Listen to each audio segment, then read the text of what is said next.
हरे कृष्णा। राधे राधे। जैसे कि हमने कल बात करी थी कि हम गीता जी शुरू करेंगे।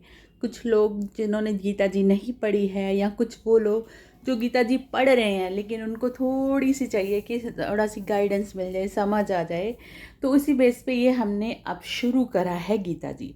और मैंने कल ही बोला था कि हम द्वितीय अध्याय से शुरू करेंगे, यहाँ पे संजय वाच और उसके बाद श्री भगवान वाच हैं, जो कि ठाकुर जी ने बोला है, ठाकुर जी की वाणी है। तो ये एक युद्ध का समय का माहौल है। इसमें जो शंख बजाए, जो उन्होंने इंट्रोडक्शन दी, वो हमारे लिए नहीं है। हमने तो वो देखना है जो ठाकुर जी ने कहा है, हम उनकी ही बात करेंगे। तो गणेश भगवान जी का नाम लेते हैं कि हमारा ये जो प्रोग्राम चल रहा है ये सक्सेसफुल रहे और बहुत लोगों को इसका फ़ायदा हो गीता जी का। तो हम शुरू करते हैं। तम तथा कृपयावृष्टं श्रुपूर्णाकुलेशनं विषादन्तीमिदं वाक्यमुवाच मधुसूदना।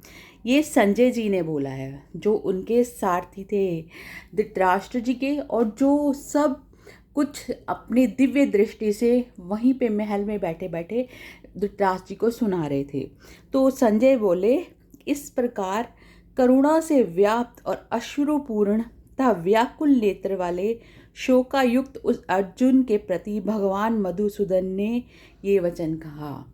मीन्स जब अर्जुन ने देखा कि हमारे ही सारे भात्र, हमारे ही सारे रिलेटिव्स खड़े हैं युद्ध करने के लिए, गुरु खड़े हैं, हमारे पितामह खड़े हैं, तो उनके मन में बहुत शोक उत्पन्न हुआ।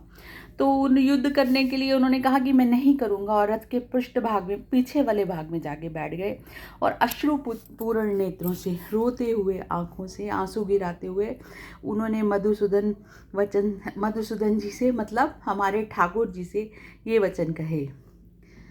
फिर श्री भगवान आज, तो भगवान जी ने आगे कहा, क्या कहा उनको, कुत्स्त्वा कश्मलमिदं विषमे समुप्रस्थितम अन्यार्थ युष्मसव्यज्ञम कीर्तिकर मूर्जनम। उन्होंने कहा, श्री भगवान बोले, हे अर्जुन, तुझे इस असमय में ये मोह किस हेतु से प्राप्त हुआ? क्योंकि ना तो ये श्रेष्ठ पुरुषों को द्वारा आश्रित है, न स्वर्ग को देने वाला है, और ना कीर्ति को करने वाला है ही है।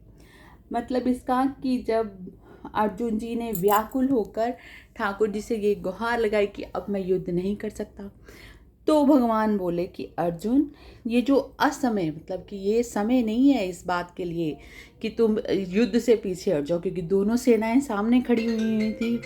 इस प्रकार तुम्हें ये मोह जो वीरों को शोभा नहीं देता, ये तुम्हें किस प्रकार, किस हेतु से प्राप्त हो गया है? क्योंकि ना तो ये श्रेष्ठ पुरुषों को आश्रित हैं। जो श्रेष्ठ पुरुष होते हैं, जो सत्य का पालन करते होते हैं, जो एक बार जिस बात के लिए उठ जाते हैं उसको पूर्ण करके ही छोड़ते हैं।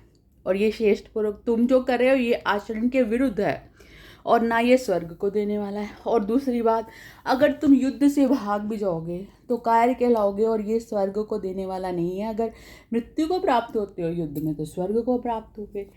तो तुम्हारा ये आचरण और ना ही कीर्ति करने वाला। और जब तुम चले जाओगे युद्ध से, युद्ध नहीं करोगे, तो लोग तुम्हें भगोड़ा कहेंगे कि देखो अर्जुन डर के मारे भाग गया। तो ये ना ही कीर्ति देने वाला है। तो इस प्रकार जो है श्री भगवान जी ने अर्जुन जी को समझाया। तो हम इस प्रकार 2 ही श्लोकों का करेंगे रोज़ के रोज़ पठन, और मेरी पूरी पूरी कोशिश होएगी कि मैं आपको गीता जी बहुत सरल करके बताऊं, क्योंकि मेरे गुरु महाराज जी ने मुझे ऐसे ही सुनाई है जैसे मैं आपको सुना रही हूँ। ये कोई मेरी अपने द्वारा व्याख्यान नहीं मैं आपको कर रही हूँ कि मैं बहुत बड़ी वो हूँ तो आपको बता रही हूँ। ये मेरे गुरु महाराज जी ने सिखाई है, तो मैं उसकी प्रसादी आपके साथ वितरण कर रही हूँ, बांट रही हूँ। तो आशा है कि आप ज़रूर सुनेंगे और इससे लाभान्वित होंगे। तो फिर शाम को, रात को 10 बजे मिलते हैं लाइव पे आपके क्वेश्चनों के साथ।